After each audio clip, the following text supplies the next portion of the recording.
Ia wanita sukses, kaya, dan dihormati. Tapi hatinya kosong, hingga seorang pria Jawa sederhana berusia 25 tahun mengubah segalanya. Inilah kisah cinta lintas benua yang lahir dari ladang-ladang hijau Indonesia. Kalau kamu suka kisah cinta yang menyentuh hati dan menginspirasi, jangan lupa klik like, subscribe, dan nyalakan lonceng notifikasinya. Setiap minggu ada kisah baru yang bikin kamu percaya lagi pada cinta sejati. Di jantung kota Hamburg, Jerman, berdirilah sebuah gedung tinggi yang menjadi pusat dari perusahaan agrikultur internasional ternama. Di lantai tertinggi, duduk seorang wanita bernama Elisabeth Kramer, 35 tahun, cerdas, elegan, dan memiliki jabatan prestisius sebagai manajer senior riset dan pengembangan. Bagi dunia luar, hidup Elisabeth tampak sempurna. Ia mengendarai mobil listrik mewah, tinggal di apartemen modern dengan pemandangan pelabuhan, dan selalu tampil rapi dalam balutan jas resmi. Namun, di balik keberhasilan itu, tersembunyi kehampaan yang tak bisa diisi oleh pencapaian karir. Hari-harinya dipenuhi rapat, konferensi, dan makan malam formal, tapi malamnya selalu sunyi. Teman-teman seusianya telah berkeluarga, berbagi foto anak-anak di grup WhatsApp, merayakan ulang tahun keluarga. Sedangkan Elisabeth hanya berteman dengan secangkir teh hangat dan buku yang kadang tak sempat ia baca. Bukan karena ia tak ingin menjalin hubungan. Justru sebaliknya, banyak pria terpikat oleh wibawa dan kecantikannya. Mereka datang dari kalangan elit, pengusaha sukses, ilmuwan, hingga politikus lokal. Tapi setiap kali mereka berbicara tentang ambisi, angka, dan status sosial, Elisabeth merasa asing. Ia ingin sesuatu yang lebih dari sekadar pasangan prestisius. Ia ingin seseorang yang bisa membuatnya merasa hidup. Suatu malam, usai pulang dari presentasi besar yang sukses, Elisabeth duduk sendirian di balkon apartemennya. Ia menatap langit malam yang penuh bintang, tapi hatinya terasa kosong. Ia bergumam dalam hati, apakah ini harga dari kesuksesan? Apakah aku harus memilih antara karir atau cinta? Ia mengingat ibunya yang dulu tinggal di desa kecil di Bavaria, yang selalu berkata, kebahagiaan sejati tidak selalu ditemukan di kota besar atau karir tinggi, tapi di tempat hati merasa pulang. Saat itu, Elisabeth belum tahu bahwa hidupnya akan berubah. Bahwa seseorang yang sama sekali tak ia duga, bukan dari kota, bukan dari kalangan atas, akan masuk ke hidupnya dan mengguncang hatinya dengan cara yang sangat sederhana. Tapi saat ini, ia hanya tahu satu hal, dia lelah merasa kosong. Program magang internasional di perusahaan Elisabeth bukan hal baru. Setiap tahun, mereka menerima puluhan peserta dari berbagai negara. Jepang, Brasil, Kenya, dan Indonesia. Kebanyakan peserta datang dari universitas ternama, membawa CV penuh prestasi dan ambisi besar. Tapi tahun itu, satu nama muncul yang sedikit berbeda. Randy Prasetya, laki-laki 25 tahun, berasal dari sebuah desa di Jawa Tengah. Riwayat pendidikannya tidak mencolok, lulusan politeknik lokal jurusan pertanian. Tidak ada beasiswa luar negeri, tidak ada gelar akademik mencolok. Tapi surat motivasinya sangat jujur dan menyentuh. Saya ingin membawa ilmu ini pulang ke kampung saya. Tanah kami kering, petani kami kelelahan. Saya ingin belajar agar bisa menolong mereka. Bukan untuk kaya, hanya agar hidup bisa lebih baik. Elisabeth membaca surat itu berulang kali. Ada sesuatu yang janggal. Di tengah lautan ambisi dan resume mengkilap, surat itu justru terasa hidup. Hari pertama Randy tiba di kantor pusat, semua orang mengira dia akan kesulitan menyesuaikan diri. Tapi dalam seminggu, dia menunjukkan dedikasi yang langka. Datang paling pagi, pulang paling malam. Bukan karena takut, tapi karena haus akan ilmu. Ia belajar dengan mata berbinar, bertanya dengan antusias, dan mencatat seperti sedang mencatat harapan. Elisabeth pertama kali berinteraksi dengannya dalam sebuah sesi presentasi. Ia memaparkan konsep pertanian vertikal, dan Randy bertanya dengan logika yang sederhana tapi tajam. Bu Elisabeth, kalau sistem ini kita modifikasi untuk sawah kecil tanpa listrik, apa masih bisa berfungsi? Pertanyaan itu sederhana, tapi menembus dasar. Ia tidak hanya menghafal teori, ia memahami akar masalah. Sejak hari itu, Elizabeth mulai memperhatikan pemuda desa itu. Saat makan siang, ia lebih suka duduk bersama teknisi di gudang daripada bergabung dengan peserta magang lain. Ketika hujan turun deras, ia tetap ke kebun eksperimen dengan jas hujan plastik yang dipinjamkan petugas. Bukan hanya keuletannya yang membuat Elizabeth terkesan, tapi juga cara dia melihat dunia. Di matanya, pertanian bukan sekadar lahan bisnis, tapi soal harga diri petani, tentang tanah yang diwariskan nenek moyang, tentang memberi makan sesama. Di suatu sore saat sesi evaluasi mingguan, Elizabeth bertanya, "Kenapa kamu begitu mencintai pertanian?" Dan Randy menjawab pelan, "Karena di tanah itulah saya pertama kali belajar tentang hidup dan bertahan." Jawaban itu melekat di hati Elizabeth. Untuk pertama kalinya dalam bertahun-tahun, seseorang berbicara bukan untuk mengesankan, tapi untuk menyampaikan sesuatu yang tulus. Hari-hari berlalu, dan Elizabeth mulai menunggu waktu evaluasi mingguan. Bukan lagi karena pekerjaannya, tapi karena dia ingin mendengar suara Randy. Ia belum tahu ini cinta, tapi hatinya mulai bergerak, dan ia tidak bisa menghentikannya. Waktu berjalan cepat, terlalu cepat untuk dua hati yang mulai saling menyadari kehadiran satu sama lain. Tanpa terasa, program magang Randy mendekati akhir. Bagi kebanyakan peserta, ini saatnya menyusun laporan akhir dan mulai mencari jalur karir baru. Tapi bagi Elizabeth, ini justru awal dari rasa kehilangan yang belum ia pahami sepenuhnya. Hubungannya dengan Randy tidak pernah melampaui batas profesional, tapi ada kehangatan yang hanya mereka berdua mengerti. Kadang, saat rapat selesai lebih awal, mereka berbicara di lorong kaca gedung kantor, tentang cuaca di desa, tentang kenangan masa kecil Randy menggembala kambing, tentang pohon mangga di samping rumah neneknya. Obrolan itu sederhana, tapi terasa lebih dalam dari semua diskusi formal yang pernah Elizabeth lakukan. Suatu hari, di ruang kerja yang sepi setelah semua karyawan pulang, Randy mengajukan permintaan kecil.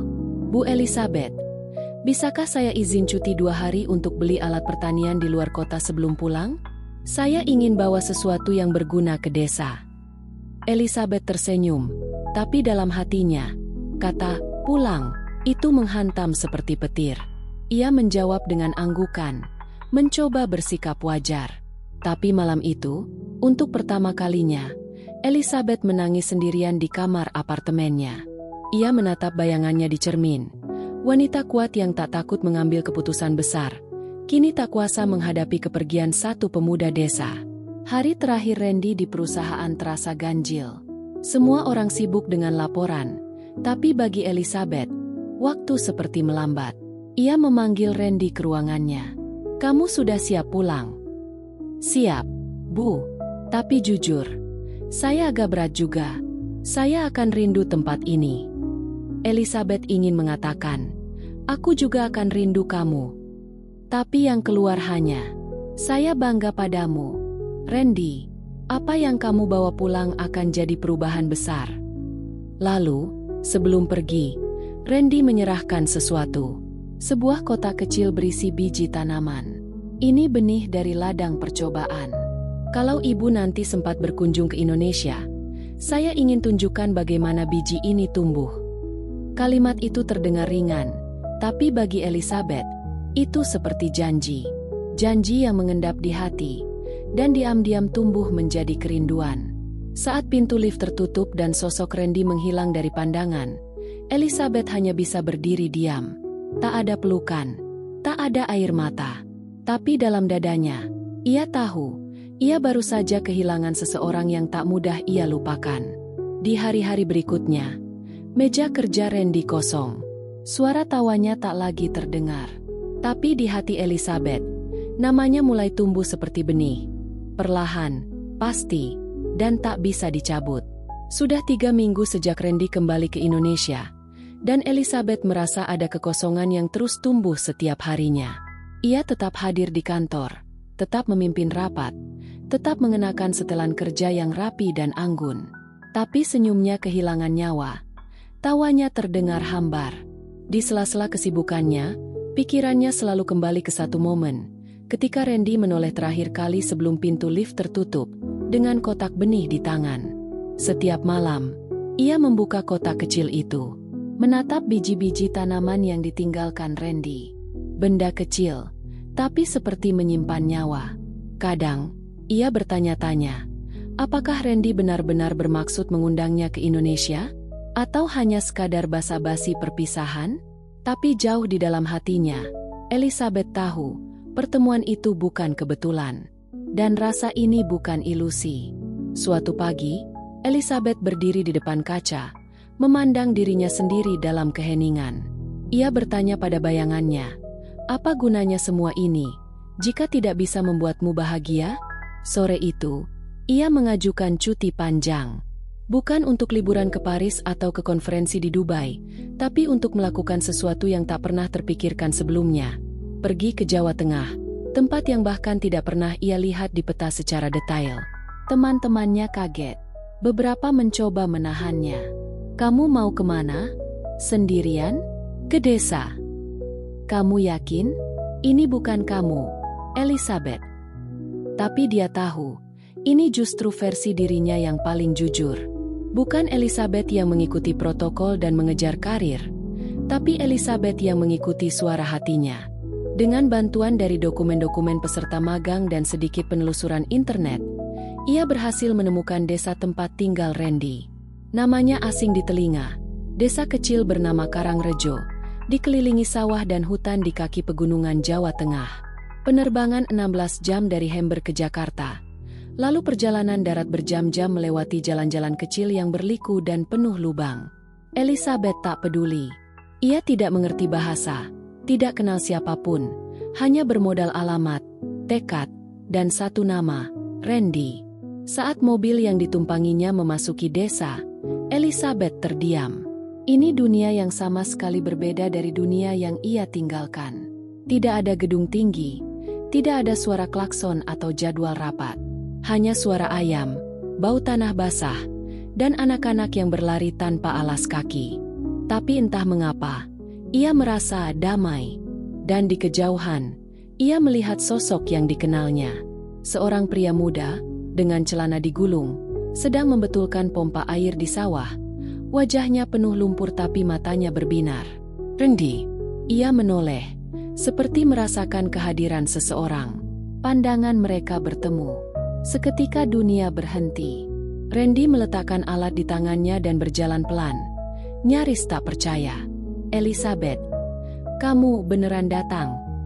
Elizabeth menahan air matanya. Saya ikut hati saya, Randy, dan hati saya membawa saya ke sini. Dan untuk pertama kalinya dalam hidupnya, Elizabeth tahu, inilah rumah.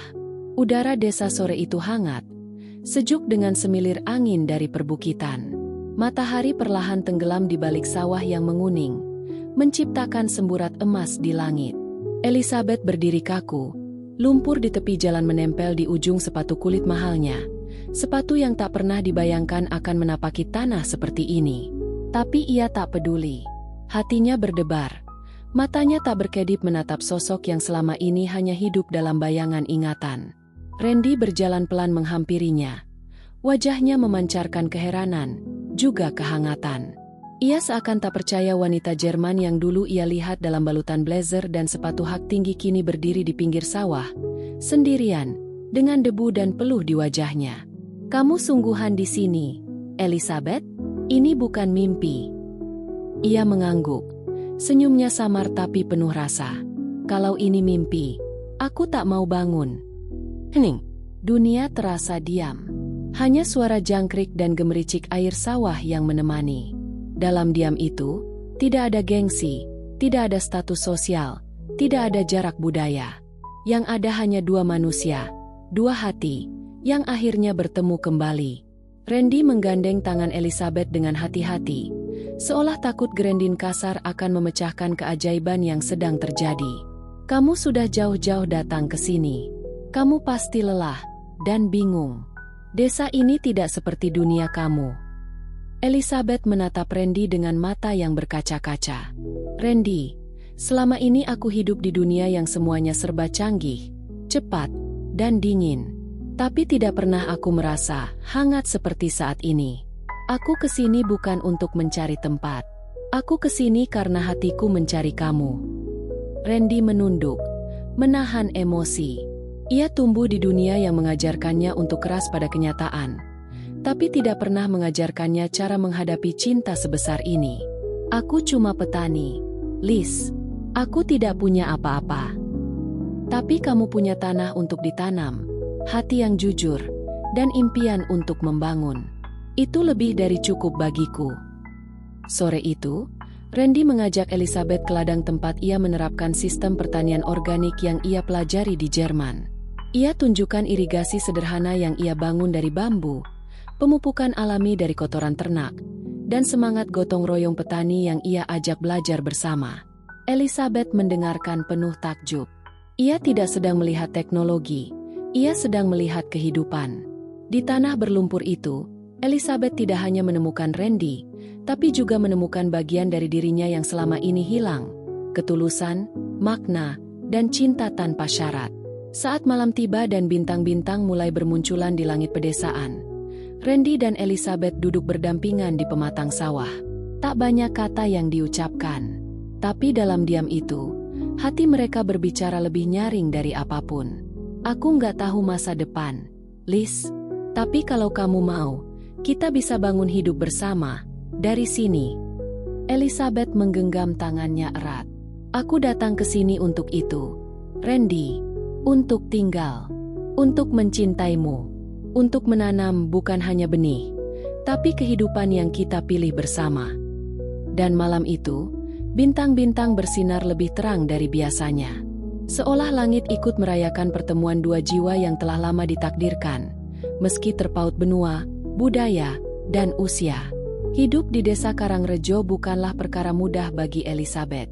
Listrik sering padam, sinyal internet lemah, dan suara jangkrik menggantikan deru mesin mobil yang biasa menemaninya di Hamburg.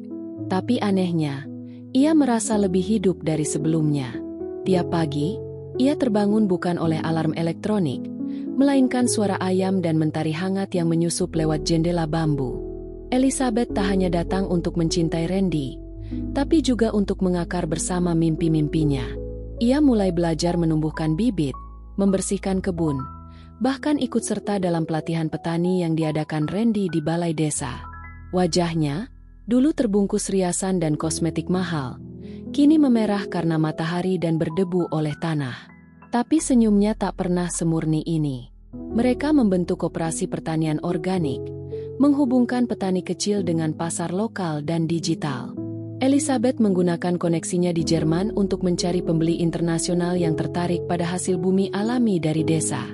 Randy, dengan pengetahuan lokal dan kepekaan sosialnya, mengedukasi petani agar tak lagi bergantung pada pupuk kimia mahal. Keduanya saling melengkapi. Elizabeth membawa jembatan ke dunia luar. Randy membawa akar yang menancap dalam ke tanah. Orang-orang desa awalnya heran, mengapa wanita asing memilih tinggal di tempat sesederhana ini? Tapi seiring waktu, mereka melihat ketulusannya. Elizabeth tak datang untuk mengubah budaya, tapi untuk menyatu. Ia belajar bahasa Jawa, ikut membantu saat panen, bahkan tak ragu mencuci kakinya di selokan setelah bekerja di ladang. Aku tidak kehilangan karir, katanya suatu malam pada Randy sambil duduk di teras rumah kayu mereka. Aku menemukan panggilan hidupku yang sesungguhnya. Randy memandang wanita itu dengan mata berkaca. Ia tahu, cinta mereka bukan cinta yang mudah. Usia, latar belakang, dan masa lalu mereka sangat berbeda. Tapi cinta mereka tumbuh seperti tanaman yang disemai dengan hati-hati, tumbuh perlahan, tapi mengakar kuat. Suatu hari, di hadapan warga desa, keluarga Randy, dan para petani yang selama ini mereka dampingi, Randy menggenggam tangan Elizabeth dan mengucapkan janji. Aku bukan orang kaya, tapi jika kamu mau tinggal bersamaku di tanah ini, aku akan menanam cinta kita setiap hari, menyiramnya dengan doa dan kejujuran. Dan Elizabeth menjawab, dengan mata bersinar dan suara bergetar. Aku sudah lama memiliki segalanya, tapi baru disinilah aku merasa utuh. Aku tidak butuh istana, cukup ladang dan kamu. Mereka menikah dalam upacara sederhana, dengan iringan gamelan dan senyum tulus warga desa.